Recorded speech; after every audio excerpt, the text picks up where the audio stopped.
removed the battery, the terminals size 10 socket, size 10, the holding bracket, size 10, lift the battery out. Here comes the fuel line.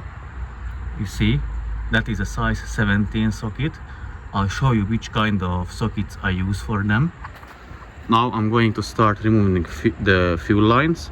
So grab a marker, mark each of them by the order, mark the injectors as well, and then you can remove the fuel lines. You will need a size 17 hex socket, but you cannot either use a spanner or use a crowsfoot spanner which goes around the fuel line, or a fuel line specific socket which looks like this.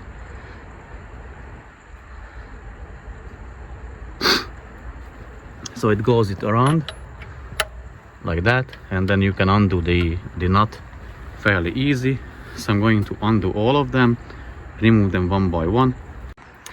The fuel lines are marked, as you can see. First fuel line, fourth fuel line, second, third. Injectors are marked as well. Now I can start removing them. The fuel lines from the injectors are removed. I left this big line though, because it is easier if I remove the return lines from the fuel injectors and then free up some space here, and then I can remove this long fuel line a bit easier. Also, you can undo the bolt here, sorry, the nut here for it already. So now I'm going to remove the fuel return line. It is a size 14 hex socket. Make sure you don't lose the washers from underneath. So you can remove this one, all four, and take off the return line. The fuel return line is removed. What you need to make sure of that these Banjo bolts have washers. Hopefully you will be able to see, but they have washers on top and on the bottom as well. So make sure that you don't lose them, because what can happen to you, that these washers are connected here, but during the removal you may break the connection, and then you can lose the bottom washer, which you don't want. So definitely check if all the washers are there. So you should have 10 washers, 2 on each bolt, each Banjo bolt. Make sure you don't lose them. I disconnected this air hose from here, and I'm going to move the fuel line junction a bit aside. So undo this Banjo bolt, remove the Banjo bolt and the washer. Make sure you don't lose the washers. Remove this fuel line as well, remove the Banjo bolt and keep the washers.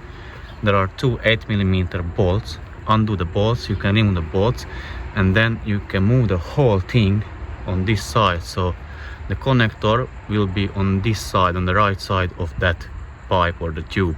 Now it's on the left side. I'll show you what I mean in a sec. Okay, so there are two Banjo bolts. That one goes there, and you can see the washers are connected together.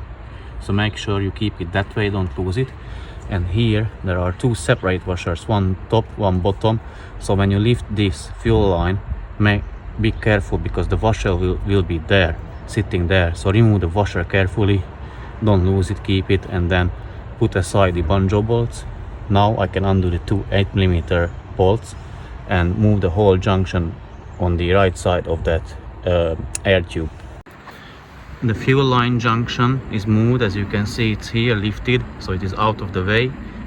Now remove this here, a size 10mm or 8mm nut, I'm not sure at the moment. Either remove that and you will be able to remove this big fuel line as well. And you will need to further remove those two bolts so that you can move that metal bracket a bit out of the way. I'll show you in a second how everything looks like when those are removed. This is, I don't know if it's a size 8 or a size 10mm bolt as well. And yeah, so remove that one and that nut and the rest of the two bolts so that you can move the things a bit aside. The long fuel line is undone, so the nut here the bolt. I put back the bolt. I always put back the bolts where they are from, so that I won't forget where they came from and I won't lose them. Also, the nut here on the other end is undone, so I just can pull this one off now. It's a bit of a wiggle, but it's not that bad.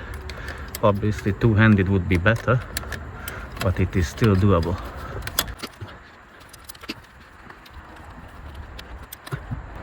Okay, it is out. You can put it aside.